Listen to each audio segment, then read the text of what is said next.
আসসালামু আলাইকুম স্যার। আমি 2 দিন ধরে কিছু খাই না, যদি আমাকে কিছু দিতেন খুব ভালো হতো স্যার।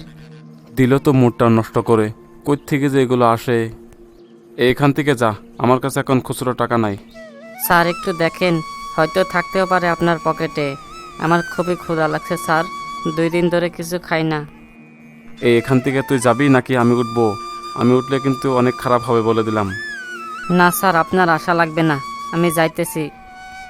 কই থেকে যেগুলো আসে, এই গরমের মধ্যে মুডটাই নষ্ট করে দিল।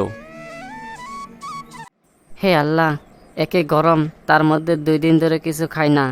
এইরকম জ্বালা আর সহ্য করতে পারতেছি না আল্লাহ। তুমি একটা ব্যবস্থা করে দাও আল্লাহ, আর সহ্য করতে পারতেছি না। স্যার আমি 2 দিন ধরে না খেয়ে আছি, আমাকে কিছু খাইতে দেবেন? এই যা যা যা, এখন কিছু দিতে পারবো না।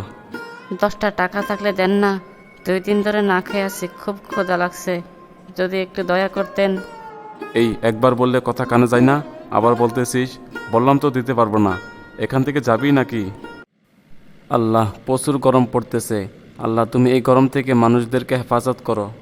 জানি না এই গরম কি আল্লাহ তাআলার গজব নাকি অন্য কিছু। কি ব্যাপার? ছেলেটা ওইভাবে রাস্তার পাশে শুয়ে আছে কেন? যাই তো দেখি কি হয়েছে। কি ব্যাপার, তুমি এইভাবে রাস্তার পাশে শুয়ে আছিলে কেন? কি হয়েছে তোমার?